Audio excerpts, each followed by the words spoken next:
প্রধান নির্বাচন কমিশন পদত্যাগ করেছে।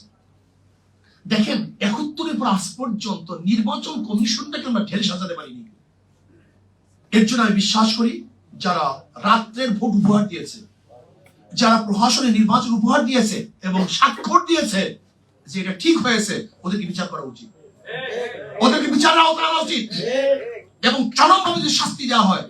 আমি তো তখন বলেছিলাম ওই নুরুল হুদা কমিশনকে, চাই তোমার বিচার করতে পারবো কি পারবো না, কিন্তু তুমি মারা যাওয়ার পরে তোমার কবরের মধ্যে পিছা ঝুলাই রাখবো, যদি বিচার করতে না পারি ঝাড়ু ঝুলাই রাখবো, যেন গোটা দুনিয়া জানে যে অবৈধ নির্বাচনে উপহার দেওয়ার এই কারিগর হলে প্রথম নুরুল হুদা কমিশন। এদেরকে ঝাঁটা মারেন, এদেরকে বিচার করেন, সমস্ত চেহারা উন্মোচন করেন। এই কোর্ট টাইম মধ্যে যে সমস্ত চেহারাগুলি আছে এগুলো উন্মোচন করেন। এগুলো চোর, এগুলো ডাকাত, এগুলো বদমাশ, এগুলো খুনি, এগুলো ধর্ষক, এগুলো মন্থর, এগুলো চরিত্র অবস্থা থেকে রাত্রে কি করে ক্লাবে গিয়ে আমরা কি দেখি এদের অবস্থা।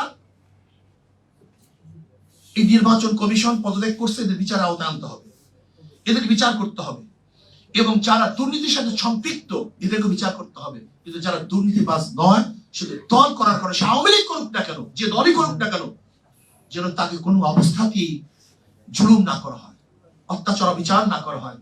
আল্লাহ পাক আমাদের সবাইকে সম্মিলিতভাবে আগামী দেশ নির্মাণে আদর্শভিত্তিক, নীতিভিত্তিক, চরিত্রভিত্তিক এক সমাজ গঠন করার তৌফিক দান করেন।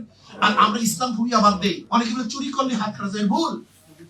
চুরি করলে হাত কাটা যায় না, পেটের ক্ষুধায় চুরি করলে হাত কাটা যায় না, কিন্তু যারা ক্ষমতায় বসে চুরি করে তাদেরই বিচার হয়। এটা বুঝতে হবে আপনাকে। কাজে আল্লাহ আমাদের সবাইকে ইসলাম অনুযায়ী নীতি আদর্শ ভিত্তিক দেশ গড়ার তৌফিক আমাদেরকে দান করেন, আমাদের সবাইকে দান করেন। আল্লাহুম্মা আমিন। রব্বানা যালামনা